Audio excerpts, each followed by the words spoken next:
প্ৰিয় দৰ্শক বাংলাদেশৰ প্ৰতিটো খবৰ আপোনালোকৰ ওচৰলৈ লৈ অহাৰ আমাৰ প্ৰয়াস যেটো বাতৰি শিৰোনাম দখল কৰে সেই বাতৰিটোৰ বিশ্লেষণ আমি প্ৰয়াস কৰো আগবঢ়াবলৈ আপোনালোকৰ ওচৰত অতি সম্প্ৰতি কিছুদিনৰ আগতে বাংলাদেশৰ যিগৰাকী chief adviser de facto prime minister doctor Mohammad Yunus 2006 চনত শান্তি নোবেল বঁটা পাইছিলে সেইজন ব্যক্তিয়ে বাংলাদেশৰ সেনাবাহিনীক যুদ্ধৰ কাৰণে প্ৰস্তুতি চলাবলৈ আহ্বান জনাইছে এই বাতৰিটোৱে শিৰোনাম দখল কৰিছে বাংলাদেশৰ প্ৰথম আলো ডেইলি ষ্টাৰ ইত্যাদি বাতৰি কাকতত এতিয়া প্ৰাসংগিক প্ৰশ্নটো যুদ্ধৰ কুচকাৱাজ চলাইছে নেকি বাংলাদেশে যদিহে যুদ্ধৰ কুচকাৱাজ বাংলাদেশে চলাইছে সেই যুদ্ধ বাংলাদেশে কাৰ বিৰুদ্ধে সেই যুদ্ধ কৰিব এনে ধৰণৰ বিভিন্ন প্ৰশ্নৰ প্ৰাসংগিক আৰু বাংলাদেশে কৌশলগতভাৱে এনেবোৰ পদক্ষেপ গ্ৰহণ কৰিছে নেকি যাতে ভাৰতবৰ্ষক চেকত ৰাখিব পাৰি ভাৰতবৰ্ষক যাতে ডিপ্লোমেটিক্যালি ভাৰতবৰ্ষই যাতে বেছিকৈ বাংলাদেশত প্ৰভাৱ বিস্তাৰ কৰিব নোৱাৰে তাৰ কাৰণে কৌশলগত পদক্ষেপ বাংলাদেশে গ্ৰহণ কৰিছে নেকি এনেবোৰ প্ৰশ্ন আজিৰ তাৰিখত প্ৰাসংগিক এতিয়া মূল বিষয়টোলৈ আহো বিভিন্ন জনে ক'ব বিচাৰিছে বা প্ৰশ্ন উত্থাপিত হৈছে is war imminent or is war in the horizon for Bangladesh এনেবোৰ প্ৰশ্ন কিন্তু প্ৰাসংগিক আজিৰ তাৰিখত বহু কেইটা কাৰণ আছে প্ৰথম কাৰণটো মোৰ সতীৰ্থসকলে বিশ্লেষণ কৰিছে আৰাকান আৰ্মি ইনসাৰ্জেন্ট গ্ৰুপ বিদ্ৰোহী সংগঠন আৰাকান আৰ্মি মায়ানমাৰৰ ৰাখাইন প্ৰভিন্সৰ আৰু আৰাকান আৰ্মিয়ে ইতিমধ্যে সেই ৰাখাইন প্ৰভিন্স দখল কৰিছে আৰু ৰাখাইন প্ৰভিন্সৰ এখন অন্যতম চহৰ যিখন চহৰ কক্সেছ বজাৰৰ একেবাৰে সমীপৰ মুৱাংডো চহৰখন আৰাকান আৰ্মিৰ সৈতে জড়িত হৈ পৰা আনন্দ বিদ্ৰোহী সংগঠনলৈ গৈছে কক্সেছ বজাৰ বাংলাদেশৰ কক্সেছ বজাৰ অন্যতম এক বন্দৰ বাণিজ্যিক বন্দৰ বাংলাদেশৰ কাৰণে বাংলাদেশৰ সামগ্ৰী আদান প্ৰদান সাগৰীয় জাহাজৰ যোগেদি এই বন্দৰটোতে হয় গতিকে কক্সেছ বজাৰৰ একেবাৰে এডজাসেন্ট মায়ানমাৰৰ মুৱাংডো চহৰখন আৰাকান আৰ্মিয়ে দখল কৰিছে গতিকে সেই অঞ্চলটোত ইনসাৰ্জেন্সিৰ প্ৰভাৱ থাকিব তাৰ পিছত গতিকে যেহেতু সেই অঞ্চলটোত কিছু যুদ্ধ বা সেমি ওয়াৰ বা কোৱাসি ওয়াৰ চলি থাকিব গতিকে সেই যুদ্ধই বা সেই আৰাকান আৰ্মিৰ তেনে ধৰণৰ এক পদক্ষেপে বাংলাদেশত প্ৰভাৱ বিস্তাৰ কৰিব এতিয়া মূল বিষয়টোলৈ আহো কিছুদিনৰ আগতে বাংলাদেশৰ চিফ এডভাইজৰ গৈছিল কলৈ চিটাগংলৈ চিটাগংৰ ৰাজাবাৰী মিলিটাৰী ট্ৰেইনিং এৰিয়ালৈ গৈছিল আৰু সেই ৰাজাবাৰী মিলিটাৰী ট্ৰেইনিং এৰিয়াত 55 ইনফেন্ট্ৰি ডিভিজনে বাংলাদেশ আৰ্মিৰ 55 ইনফেন্ট্ৰি ডিভিজনে মিলিটাৰী এক্সাৰসাইজ কৰিছিল আৰ্টিলাৰী এক্সাৰসাইজ কৰিছিল ট্যাঙ্কৰ এক্সাৰসাইজ কৰিছিল হেলিকপ্টাৰৰ ডিসপ্লে এক্সাৰসাইজ কৰিছিল গতিকে চিফ এডভাইজৰ গৰাকীৰ সন্মুখত বাংলাদেশৰ সেনাবাহিনীয়ে বাংলাদেশৰ যি শক্তি সেই শক্তি প্ৰদৰ্শন কৰিছে আৰু সেই শক্তি প্ৰদৰ্শন কৰাৰ সেই পদক্ষেপত যি অনুষ্ঠানত বিদেশী সাংবাদিক উপস্থিত আছিল গতিকে বাংলাদেশে বিদেশী সাংবাদিকৰ যোগেদি বিষয়টো আন্তঃৰাষ্ট্ৰীয় প্ৰেক্ষাপটলৈ ঠেলিব বিচাৰিছে আৰু তাৰ সমান্তৰালকৈ এই যি এক্সাৰসাইজ যেটো এক্সাৰসাইজত ইউনুস উপস্থিত আছিল সেই এক্সাৰসাইজত সেনাৰ প্ৰধান ওয়াকাৰুজ্জামান জেনাৰেল ওয়াকাৰুজ্জামান উপস্থিত আছিল স্থল সেনাৰ প্ৰধান বায়ু সেনাৰ প্ৰধান Hasan chief admiral air chief admiral M Nazrul Hasan উপস্থিত আছিল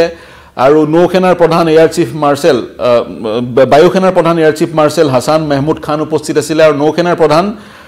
এডমাইৰেল এম নজৰুল হাসান উপস্থিত আছিল গতিকে তিনিওটা বাহিনীৰে মুৰব্বী উপস্থিত আছিল সমান্তৰালকৈ de facto prime minister Yunus Muhammad Yunus উপস্থিত আছিল আৰু এই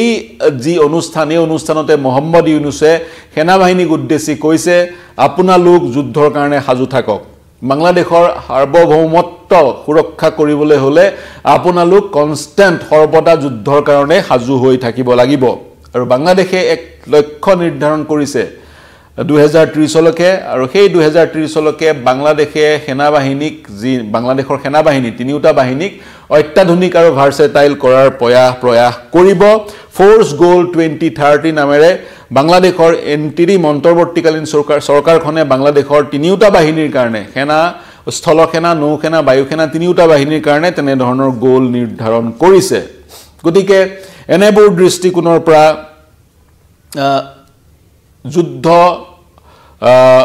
যুদ্ধৰ কাৰণে বাংলাদেশে প্ৰস্তুতি চলাইছে নেকি এই প্ৰশ্নটো প্ৰাসংগিক হৈ পৰে কিছুদিনৰ আগতে স্থল সেনাৰ মুৰব্বী ওয়াকাৰুজ্জামানে প্ৰথম আলোত এটা সাক্ষাৎকাৰ দিছিল সেই সাক্ষাৎকাৰত তেওঁ এটা প্ৰেগমেটিক এপ্ৰোচ লোৱা দেখা পোৱা গৈছিল তেওঁ কৈছিলে ভাৰতৰ বিৰুদ্ধাচৰণ কৰি বাংলাদেশে কোনো ধৰণৰ পদক্ষেপ গ্ৰহণ নকৰে আৰু তেওঁ আহ্বান জনাইছিল বা বিচাৰিছিল আগ্ৰহ কৰিছিল যাতে ভাৰতেও বাংলাদেশৰ বিৰোধিতা কৰি বা বাংলাদেশৰ অনিষ্ট হোৱাকে কোনো ধৰণৰ পদক্ষেপ গ্ৰহণ নকৰে তেওঁ স্পষ্টকৈ কৈছিল যদিহে ভাৰতবৰ্ষই বাংলাদেশক অস্থিৰ কৰিবলৈ চেষ্টা কৰে তেতিয়া বাংলাদেশও কিন্তু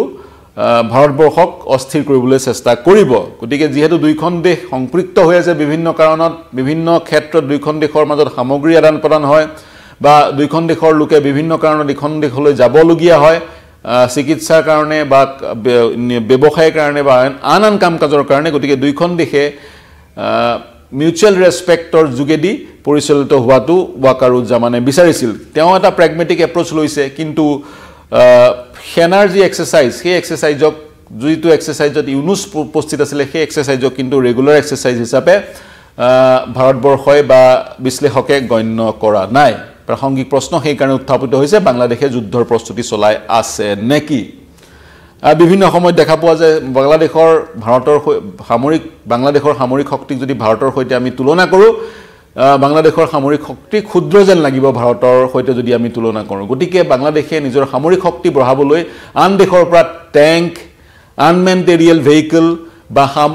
পাৰমাণৱিক শক্তিও ক্ৰয় কৰা বা অনা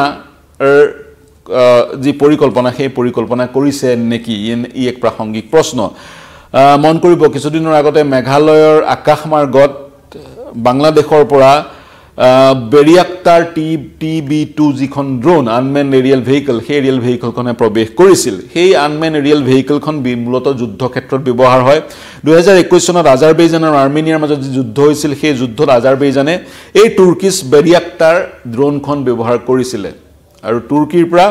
এতিয়া বাংলাদেশে সেইবোৰ ক্ৰয় কৰিছে তাৰ সমান্তৰালকৈ বাংলাদেশে তুৰ্কীৰ পৰা ট্যাঙ্কো ক্ৰয় কৰাৰ কথা বতৰা চিন্তা কৰিছে বাংলাদেশৰ পৰা ট্যাঙ্ক ক্ৰয় কৰিব কিছুদিনৰ আগতে ঢাকা বিশ্ববিদ্যালয়ৰ এখন এগৰাকী অধ্যাপকে কৈছে পাকিস্তানৰ পৰা পাৰমাণৱিক শক্তি সংস্থাপিত কৰিব পৰা মিসাইল বাংলাদেশে লব লাগে আৰু সেই মিসাইলসমূহৰ প্ৰক্ষেপণৰ যি প্ৰণালী সেই প্ৰণালী ভাৰত বাংলা সীমান্তত সংস্থাপিত কৰিব লাগে আৰু তাৰ সমান্তৰালকৈ ইতিমধ্যে পাকিস্তান আৰু বাংলাদেশ সহমতত উপনীত হৈছে পাকিস্তানে বাংলাদেশক SRBM দিব শৰ্ট ৰেঞ্জ ব্যালিষ্টিক মিসাইল দিব হাটিফ 2 যিটো আমি কওঁ বা আবদালি মিসাইল বুলি যিটো কওঁ আবদালি মিসাইল বা হাটিফ 2 মিসাইল পাকিস্তানে বাংলাদেশত যোগান ধৰিব এই মিসাইলটোৰ যোগেদি এই মিসাইলটো 400 কিলোমিটাৰ ৰেঞ্জলৈকে প্ৰক্ষেপ কৰিব পৰা যায় গতিকে সেই ৰেঞ্জত ঢাকাৰ পৰা সেই ৰেঞ্জত উত্তৰ পূৰ্বাঞ্চলৰ গোটেই কিখন চহৰ হুমাই পৰে গতিকে যিয়ে নকৰক বাংলাদেশে বা যদি সামৰিক শক্তি বৃদ্ধিও কৰে বা পৰোক্ষ বা প্ৰত্যক্ষভাৱে সন্ত্ৰাসবাদক প্ৰশ্ৰয় দিয়ে ভাৰতবৰ্ষত সেই বাংলাদেশৰ পদক্ষেপসমূহে ভাৰতবৰ্ষৰ উত্তৰ পূবক নিখন্দেহে প্ৰভাৱিত কৰিব গতিকে ভাৰতবৰ্ষৰ হস্তক্ষেপ বা ভাৰতবৰ্ষৰ পৰা এক ষ্ট্ৰং মেছেজ সুকা বাৰ্তা যোৱাটো বিভিন্ন সময়ত বিভিন্নজনে বিচাৰে বা পোষকতা কৰে যি কি নহওক প্ৰিয় দৰ্শক প্ৰতিদিনই আমি বাংলাদেশৰ আপডেট আপোনালোকক দি আহিছো এনেবোৰ আপডেটৰ আপোনালোকে যোৱা বছৰৰ পৰা যথেষ্ট সহাৰি জনাইছে বাংলাদেশত কি চলি আছে সেই কথা আপোনালোকে জানিব বিচাৰে আমি বাংলাদেশত কি চলি আছে সেই কথা আপোনালোকক জনাইছো তদুপৰি বাংলাদেশৰ সেই বতৰাসমূহৰ বিশ্লেষণ বা বাতৰি নাৰৰ বাতৰি আপোনালোকক দিবলৈ আমি চেষ্টা কৰি আছো আজিৰ এই আমাৰ বিশ্লেষণৰ সেই চেষ্টাৰে অংশ বিশেষ এই বিশ্লেষণ কেনে পালে জনাব অনাগত সময়ত কি বিষয়ত বিশ্লেষণ আমাৰ পৰা বিচাৰে জনাব মন্তব্য কৰিব প্ৰত্যুত্তৰ দিব আমাৰ কমেন্ট সেকশনত ইউটিউব আৰু ফেসবুকৰ কমেন্ট সেকশনত প্ৰৱেশ কৰি বাংলাদেশৰ প্ৰতিটো খবৰ আপোনালোকক দি যাম আমি প্ৰতিশ্ৰুতিবদ্ধ বাংলাদেশৰ প্ৰতিটো খবৰ দি যোৱাৰ কেৱল বাংলাদেশেই নহয় দেশ বিশ্ব ৰাজ্যৰ সকলো খবৰৰ বাবে চাই থাকিব নিউজ 18 অসম নৰ্থ ইষ্ট ধন্যবাদ